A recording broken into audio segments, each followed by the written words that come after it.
పెద్దపల్లి జిల్లా కాల్వ శ్రీరాంపూర్ మండలంలోని పాండవలంక గుట్టపై లక్ష్మీదేవి పట్నాలు వైభవంగా జరిగాయి.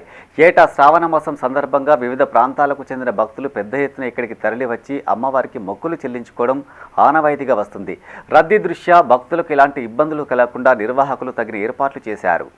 పెద్దపల్లి జిల్లా కాల్వ శ్రీరాంపూర్ మండలంలోని పాండవలంక గుట్టపై లక్ష్మీదేవి పట్నాలు ఘనంగా నిర్వహించారు. వెన్నంపల్లి గ్రామానికి చెందిన పాలు దాసరి మోహన్ అనే భక్తుడు దాతల సహకారంతో పాండవలంక జలపాతం ఆవరణలో మహాగణపతి, నందీశ్వరుడు, సూర్య భగవానులు, జోడు నాగదేవతలు, పార్వతీ పరమేశ్వరులు, లక్ష్మీదేవి, శ్రీ వెంకటేశ్వర్లు తదితర విగ్రహాలను ప్రతిష్ఠించి ప్రత్యేక హోమాలు చేశారు. ఈ వేడుకల్లో మాజీ ఎంపీపీ గోపగోని సారయ్య గౌడ్తో పాటు పలువురు నాయకులు పాల్గొన్నారు. పాండవలంక జలపాతాన్ని సందర్శించి ప్రత్యేక పూజలు చేశారు. ఈ సందర్భంగా ఆయన మాట్లాడుతూ పాండవలంక జలపాతాన్ని చూసేందుకు ఉమ్మడి జిల్లా వ్యాప్తంగా అధిక సంఖ్యలో పర్యాటకులు తరలివస్తారని తెలిపారు. ఈ ప్రాంతాన్ని పర్యాటకంగా అభివృద్ధి చేస్తామన్నారు. ఈ కార్యక్రమంలో మాజీ ఎంపీటీసీలు జెట్టి దేవేందర్, పనాస మల్లయ్య, పోలు దాసరి మోహన్, ఎండి ఖలీముద్దీన్, రమేష్, యాదగిరి శ్రీనివాస్ పాల్గొన్నారు.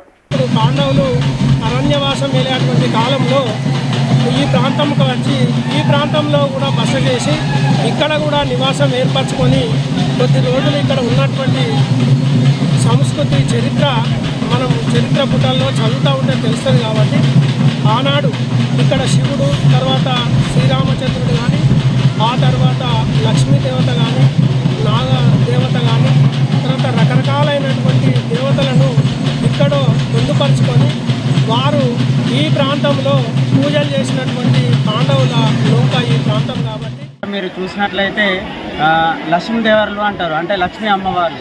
లక్ష్మీ అమ్మవార్లకు పుట్టిన ఇల్లు ఈ పాండవలంక. ఇది గ్రామం వెన్నంపల్లిలో ఉండడం చాలా సంతోషకరం. ఇంకొక విషయం ఏంటంటే ఈరోజు అన్ని విగ్రహ ప్రతిష్టాపనలు జరుగుతున్నాయి. ఇక్కడ లేని విగ్రహం అంటూ లేకుండా అన్ని విగ్రహ ప్రతిష్టాపనలు జరగడం చాలా సంతోషకరమైన విషయం.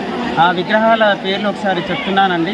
ఈరోజు ముఖ్యమైనది ఏంటంటే నంది విగ్రహ ప్రతిష్టాపన, దాంతోపాటు అమ్మవారు, జోడు నాగపాములు, సూర్యభగవానుడు, వెంకటేశ్వర స్వామి, లక్ష్మీదేవత, సరస్వతీదేవి, ఇలా అన్ని విగ్రహాలు ఇలా ఎందుకు పెట్టామనంటే ఇది చాలా పుణ్యక్షేత్రము, రాముడు పూజించిన పుణ్యక్షేత్రం. కాబట్టి ఇక్కడ లేని విగ్రహం అంటూ లేకుండా సర్వదేవ దర్శనం అంటూ మేము పెట్టడం జరిగిందండి. దీనికి చాలామంది దాతలు సహకరించారు.